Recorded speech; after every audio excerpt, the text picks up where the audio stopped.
அனைவருக்கும் வணக்கம்.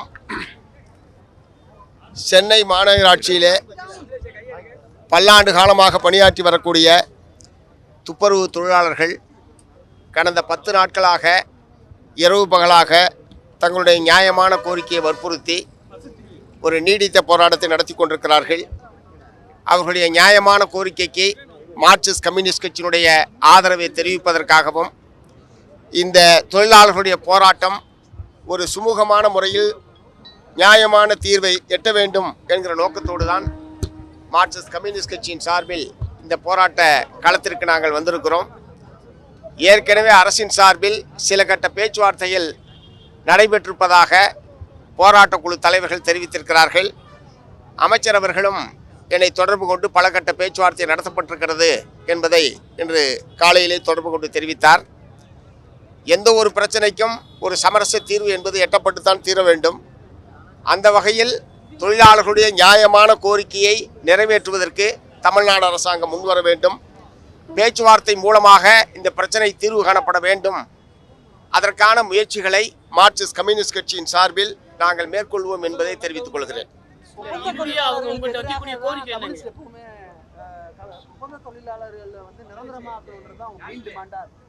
ஆனால் ஏற்கனவே ஒரு 10-11 மண்டலங்கள் வந்து தனியார் மயத்தில் இருக்கு. அதுல இருந்து மாற்றம் வேணும் அப்படின்றது உங்களோட கோரிக்கையா இருக்கு. இது சாத்தியம் இல்லை அப்படின்றது தானே இப்போ இல்லை. மத்திய மாநில அரசுகள் இரண்டுமே தாராளமய கொள்கையை, தாராளமய பொருளாதார கொள்கையை கடைபிடித்துக் கொண்டிருக்கிறார்கள். அனைத்து துறைகளிலும் தனியார் மயம் ஒப்பந்தம் என்பது நாடு முழுவதும் நடைமுறையில் இருந்து கொண்டிருக்கிறது. தமிழகத்திலேயும் பல்வேறு துறைகளில் இத்தகைய ஒப்பந்தம், தனியார் மயம், தொகுப்பூதியம், மதிப்பூதியம் என்கிற அணுகுமுறை என்பது கடைபிடிக்கப்பட்டு கொண்டிருக்கிறது. இதற்கு மத்தியில் இந்த தொழிலாளர்களுடைய ஏற்கனவே இருக்கக்கூடிய உரிமைகளை பறிப்பது என்பதை ஏற்க முடியாது. அந்த வகையில் இதில் எந்த அளவுக்கு நியாயமான முறையில் தீர்வு காண முடியுமோ அதற்கான முயற்சிகளை மார்க்சிஸ்ட் கம்யூனிஸ்ட் கட்சி இங்கே இருக்கக்கூடிய போராட்டத்துக்கு தலைமை தாங்கக்கூடிய தொழிற்சங்க தலைவர்களோடு சேர்ந்து அந்த முயற்சியை மேற்கொள்வோம். தமிழ்நாடு அரசோட செயல்பாடு நீங்க எப்படி பாக்குறீங்க? இந்த 10வது நாளா நடைபெறுது போராட்டம், அவங்களுக்கு உரிய மரியாதை கொடுக்கப்படுதா? ஏன்னா தொழிலாளர்களுக்கு ஆதரவாக இருக்கக்கூடிய கம்யூனிஸ்ட் தமிழ்நாடோட அரசு செயல்பாடு எப்படி பாக்குறீங்க? இல்லை, உங்களுக்கு தெரியும், சாம்சங்கில் நாங்கள் ஏறத்தாழ 36 நாட்களுக்கு மேலாக நாங்கள் போராடினோம். அதனால் தொழிலாளர்களுடைய நியாயமான கோரிக்கை தீர்ப்பதற்கான முறையில் அரசின் தரப்பிலிருந்து உரிய முயற்சிகள் மேற்கொள்ளப்பட வேண்டும் என்பதைத்தான் நாங்கள் வற்புறுத்துகிறோம். சாம்சங்கில் ஒரு நீடித்த போராட்டம் ப்ளஸ் சென்னை உயர்நீதிமன்றத்தினுடைய தலையீடு, அதற்கு பிறகுதான் அதில் ஒரு நியாயமான தீர்வு என்பது எட்டப்பட்டது.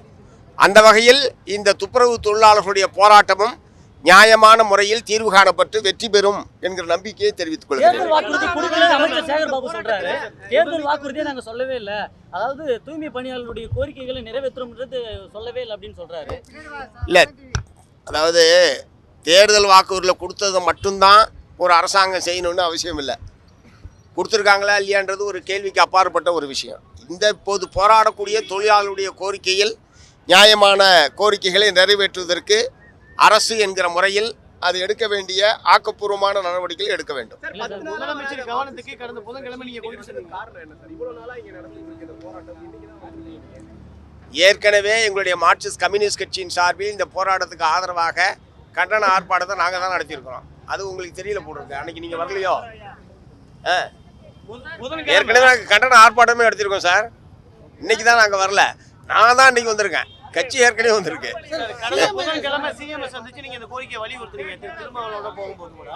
இன்னும் தொய்வுக்கான காரணம் எனக்கு 6 முறை பேச்சுவார்த்தை நடத்தி தோல்வி ஏற்பட்டிருக்குது. இப்ப இறுதியா அவங்க என்ன சொல்ல விரும்புறாங்க சார்? தொழிற்சங்க சார்பில் இல்ல நான் அவங்க தொழிற்சங்க தலைவரோடு பேசிட்டு அமைச்சரோடையும் பேசுவேன்.